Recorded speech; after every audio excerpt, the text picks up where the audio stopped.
भेदभाव निकाल दें। हम कंपटीशन करें तो योग्यता के आधार पर, ना कि हम ये। और आप ऐसे अगर सोचें कि देश में ये हो रहा है, ये हो रहा है, समस्याएं हो रही हैं, तो उनके लिए तो बहुत सारा हमारा पूरा सरकार है, तंत्र है पूरा इसके पीछे। हम अगर व्यक्तिगत तौर पे अपना योगदान दे सकते हैं, हम समाज को बदल सकते हैं, तो संविधान तो ऑटोमेटिक बदल ही जाएगा।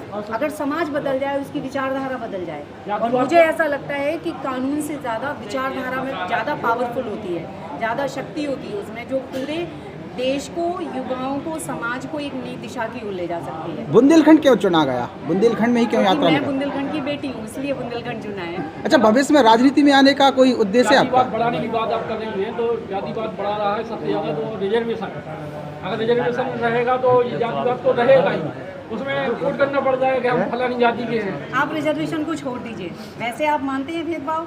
नहीं मानिए, हम तो व्यवहारिक बात कर रहे हैं। हम कानून की तरफ मत जाइए।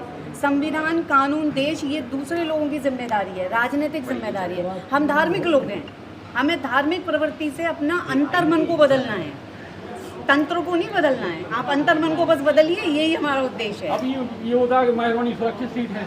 भार्गव जी, राजनीति में आएंगी क्या? राजनीति में आएंगी क्या? क्योंकि ललितपुर में बड़ी खलबली है जब से आपने अपनी यहाँ पर उपस्थिति दर्ज की है किसी न किसी कार्यक्रम से। राजनीति एक ऐसा विषय है जिसमें कोई आता नहीं है, जिसमें भाग्य, आपका कर्म लोग लेके आते हैं। मेरा कार्य धार्मिक है। मैं आपको बता दूं कि मैं बुंदेलखंड से ही, ललितपुर से ही हूँ, और मैं शेड्यूल कास्ट से बिलोंग करती हूँ। शादी ब्राह्मण से की है। मैंने स्वयं अपने जीवन में कितने सारे उतार चढ़ाव देखे हैं जाति के वजह से। लोगों का नज़रिया देखा है बदलते हुए जाति के वजह से। तो मैं, ये मेरा व्यक्तिगत सुझाव है, व्यक्तिगत अनुभव है कि हमें मन से दूर करना है भेदभाव। बोलने के लिए नहीं करना है कि माइक चालू है, कैमरा चालू है तो। अभी आपने बोला कि अगर जनता बोलेगी तो आएंगे, तो राजनीति में ललितपुर की जनता कही तो आएंगे आपके? आप सब कहेंगे तो जरूर आएंगे। वेलकम। क्लियर हो गया। तरह के इंजीनियर है, आप क्या दोनों को एक मंच पे कैसे लाएंगे? वो अपने अध्ययन, अपनी योग्यता के अनुसार अपनी बात कहेगा, इंजीनियर अपने तरीके से अपनी बात कहेगा।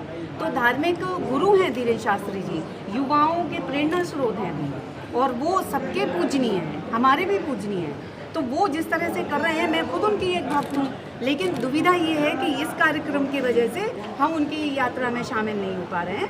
लेकिन मैं अपनी क्षमता के अनुसार सांस्कृतिक सनातन संघ कोशिश कर रहा है। अचानक एकता का क्यों बीड़ा उठा रहे हैं आप लोग सभी? देखिए, जब भी हिंदू एक होने की बात करते हैं ना, सबको अचानक लगता है या राजनीतिक क्या अभी एक नहीं है? जबकि एक नहीं है हम, यही समस्या है। क्योंकि हम एक होने की सिर्फ बातें करते हैं, एक होते नहीं है। हमारे एक पत्रकार बंधु ने एक सवाल उठाया था ना, किसी घटना का, किसी बताया था कोई दुर्घटना के बारे में, किसी केस के बारे में। वो ये समझ लें कि ये केस होना, दुर्घटनाएं होना, एक्सीडेंट होना, दंगे होना, ये सारे आपराधिक क्रियाएं हैं। इनका सनातन धर्म से क्या लेना देना? किसी भी धर्म की कोई बड़ा चेहरा इस यात्रा में शामिल हो सकता है?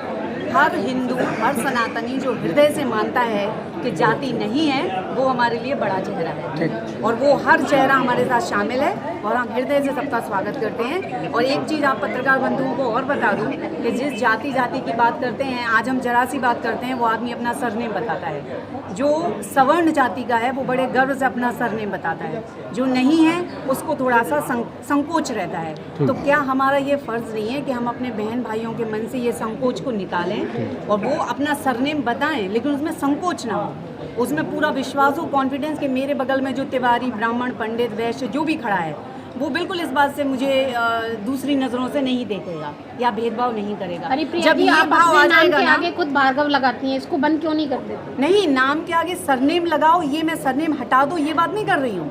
मैं कर रही हूँ हृदय से आप दूरी मिटाइए, सरनेम तो लगाना ही पड़ेगा। आपको नहीं लगता कि सरनेम अगर हट जाएगा तो ये भेदभाव खत्म हो जाएगा? सरनेम हटाने से भेदभाव खत्म जब हम नाम सुन के और सरनेम सुन के अपने मन में छवि बना लेते हैं। आपको एक उदाहरण देती हूँ, सरनेम हटाने से भेदभाव नहीं होगा।